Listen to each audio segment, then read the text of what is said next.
안녕하세요. 자유 유튜브입니다. 오늘은 워렌 버핏 무엇을 샀나? 일본 기업 주식은 왜 샀을까? 버핏이 보여주는 시장의 맥이라는 제목으로 이야기를 한번 해볼까 합니다. 최근 워렌 버핏이 일본 5대 종합상사 기업 주식을 샀다는 소식이 들려왔습니다. 자, 그렇다면 버핏이 왜 일본 기업에 투자했으며 특히 일본 5대 종합상사 기업에 투자한 무엇일지 여기에 대해서 한번 생각해보는 시간을 가져보면 좋을 것 같습니다. 영상을 보면서 좋아요 버튼과 구독 버튼 눌러주시면 감사하겠습니다.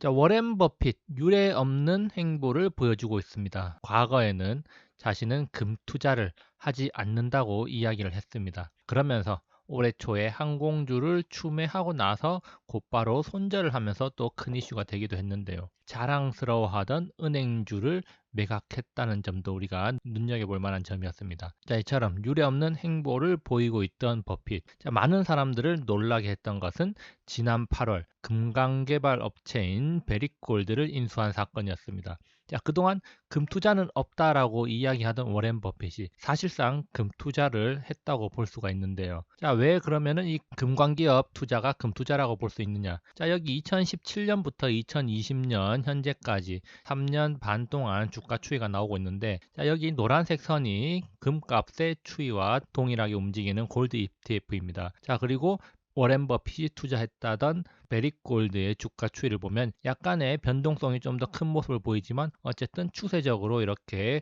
금값과 같이 움직인다는 겁니다. 자, 일반적으로 원자재 관련 기업들은 원자재 가격과 주가가 동행하는 경향이 있기 때문에 워렌 버핏의 이 베리골드 투자는 사실상 금 투자다 이렇게 보고 있는 겁니다. 자, 그래서 실질적으로 금에 베팅한 버핏이다 이렇게 보고 있는 건데요. 자, 그동안 금이라는 대상은 스스로 생산하는 능력이 없고 그저 보관만 해야 되기 때문에 금 투자는 하지 않는다라고 말했던 버핏. 자, 차마 금은 살 수 없었기 때문에 자, 이렇게 금광기업에 투자를 한 것이다 이렇게 볼 수가 있습니다. 어쨌든 버핏이 금 투자를 했다는 점 우리가 눈여겨볼 필요가 있는 대목이었습니다.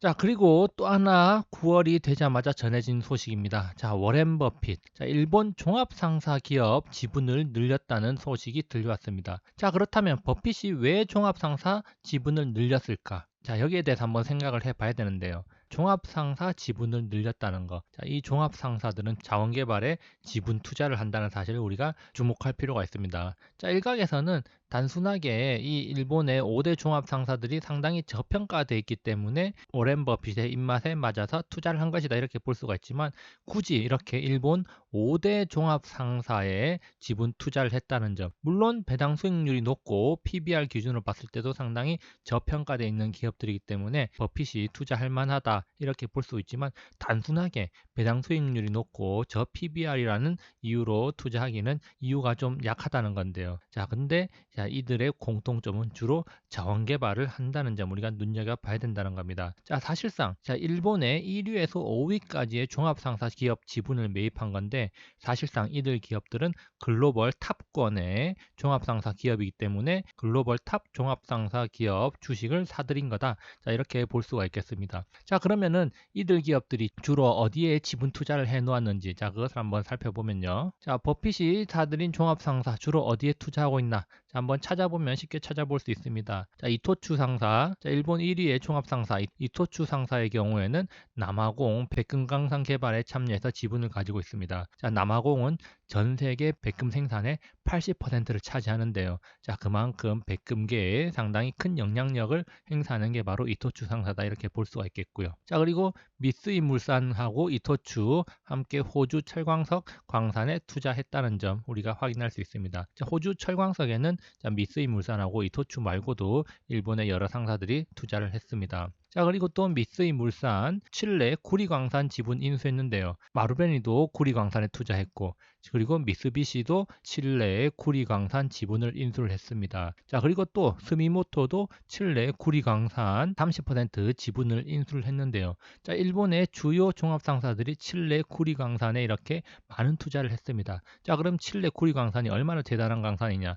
자, 이 칠레 구리광산은 세계 최대의 구리광산입니다. 자, 그래서 일본 종합상사들이 세계 최대의 구리광산에 지분을 대다수 나눠 가지고 있고 사실상 구리 시장에서 일본 기업들이 세다 이렇게 볼 수가 있는 겁니다. 자, 그리고 또 하나 스미모토 상사는 구리뿐만 아니라 니켈과 금광산에도 공격적으로 투자를 하고 있습니다. 자, 그러면 니켈은 또 어디에 쓰이느냐? 자, 니켈이 요즘에 인기가 많은데요. 전기차 배터리를 만드는데 니켈이 필수적인 요소로 들어가면서 니켈의 수요가 지금 폭발적으로 늘어나고 있다고 합니다. 그런 니켈 강산에 많은 투자를 하고 있는 기업들이 바로 일본 기업들이라는 사실을 우리가 주목할 필요가 있습니다. 자, 이처럼 일본 5대 상사들은 전 세계의 원자재 광산에 많은 투자를 해왔고 지금 상당한 지분을 가지고 있다는 점 우리가 눈여겨볼 필요가 있는 겁니다. 자, 그렇다면 버핏은 무엇을 산 것인가? 자, 사실상 종합 선물 세트를 산 거나 마찬가지다 이렇게 볼 수가 있습니다. 자, 일본의 5대 종합 상사 기업들,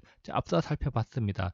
글로벌 주요 원자재 강산 개발에 지분 투자를 해서 막대한 지분을 가지고 있습니다. 자, 구리, 니켈, 철광석, 금, 백금, 자, 이것뿐만 아니라 다른 원자재 광산도 많은 투자를 했는데요. 자, 워렌 버핏, 그렇기 때문에 워렌 버핏은 표면적으로는 종합 상사에 투자한 것이지만 실질적으로는 원자재에 간접 투자한 거다 이렇게 볼 수가 있는 겁니다. 이런 투자 방법, 버핏의 철학이 잘 드러나는 투자 방법이라고 할 수가 있겠는데, 자, 원자재 시장은 오랫동안 침체를 겪어왔습니다. 그리고 최근에 팬데믹으로 인해서 그 절정에 이르렀습니다. 자, 그렇게 원자재 시장이 침체일로를 걸으면서 종합상사 기업들 주가도 지금 상당히 많이 빠져 있는 상태였다는 겁니다. 자, 그만큼 저평가된 상태였다는 건데요. 자, 원자재는 그 자체로 생산 능력이 없기 때문에 투자할 만한 것이 못 된다던 버핏. 자, 그런데 이렇게 기업, 종합 상사에 투자하면은 자, 이야기가 달라지죠. 자, 원자재를 생산하거나 지분을 가지고 있는 기업에 두루 투자를 했다는 거.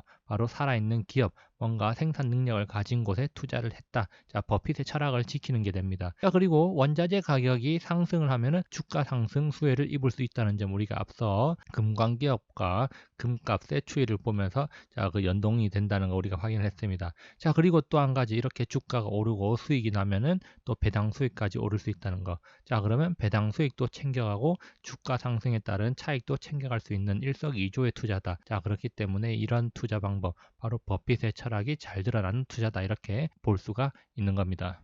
버핏의 투자 스타일 한번 짚어보면 자, 압도적이거나 압도적이게끔 투자를 한다는 겁니다. 자, 시장에서 다른 기업이 따라올 수 없을 만큼 압도적인 기업에 투자하거나 혜자를 가진 기업에 투자를 한다는 겁니다. 아니면 버핏이 한때 미국 4대 항공주 주식을 다 모았듯이 항공업계를 아우를 수 있는 그런 방식으로 넓게 투자를 한다는 것이죠. 압도적이게끔 투자를 하는 것이죠. 혜자를 가진 기업, 다른 기업이 따라올 수 없을 만큼 압도적인 기업인 바로 애플에 투자한 게 대표적인 사례가 되겠습니다. 많은 사람들이 간과하고 있는 사실 중에 하나인데요. 워렌 버핏의 포트폴리오 중에서 가장 큰 비중을 차지하는 것은 바로 애플입니다. 자, 현재 포트 비중 중에서 44%를 차지하는 게 바로 애플이라는 겁니다. 물론 애플의 비중이 처음부터 이렇게 높았던 건 아니고 주가가 많이 상승하면서 비중도 같이 높아졌습니다. 자, 그럼 참고로 포트 비중 2위는 뱅크 오브 아메리카로 10.85%, 3위가 코카콜라 8.8%, 4위가 아멕스 0.13%입니다. 자, 이것들에 비해 2, 3, 4위를 다 합친 것보다 애플의 비중이 상당히 크다. 거의 절반에 육박하고 있는데도 비중을 줄이지 않는 이유는 바로 압도적인 기업이기 때문이겠죠. 자, 그래서 이런 압도적이게끔 투자하는 것, 바로 이 원자재 관련 기업에도 지금 압도적이게끔 투자를 하고 있는 겁니다. 글로벌 주요 광산에 모두 투자한 격이죠. 앞서 살펴봤지만 일본의 종합상사 기업들은 글로벌 주요 광산의 지분을 상당량 가지고 있기 때문에 글로벌 주요 광산에 모두 투자한 격이 됩니다. 자, 그렇다면 버핏이 왜 이런 결정을 내렸는가? 자, 여기에 대해서 한번 생각해 봐야 되는데요. 자, 여기 이 부분에 대해서는 제가 과거 영상에서도 몇 차례 언급을 했습니다. 자, 지금 시장 상황, 원자재 가격이 수상하다는 겁니다. 결론입니다. 캐시 이즈 트래시, 현금은 쓰레기다. 제가 자주 이야기해 왔던 말이고 레이 달리오가 이야기했던 것입니다. 자, 인플레이션 해지를 위한 가장 보편적인 수단은 바로 금 투자입니다. 그래서 레이 달리오는 금 투자를 포트폴리오에 필수적으로 포함시켜라 이런 이야기를 하고 있는 것이죠.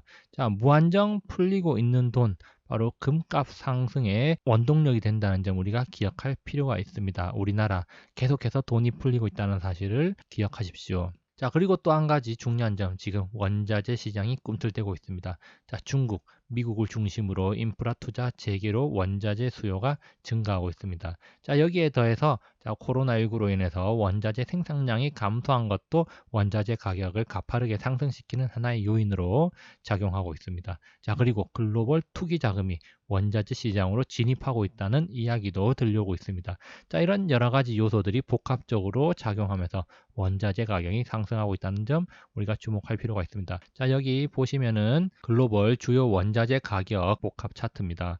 자, 여기 4월을 기점으로 해서 모든 원자재들이 지금 강하게 반등하고 있는 모습 우리가 확인할 수 있습니다. 자, 이 반등 추세는 아마도 장기간 지속될 가능성이 있지 않을까 이런 생각을 한번 해봅니다. 원자재 시장이 지금 상승하고 있습니다. 그렇다면 그 다음은 아마도 신흥국 증시 폭발로 이어질 수 있지 않을까, 자, 이런 생각을 한번 해봅니다. 물론 이것은 저의 희망사항이자 내피셜입니다. 자, 여기까지 영상 감상해 주셔서 감사하고요. 항상 즐거운 하루 보내시기 바랍니다. 감사합니다.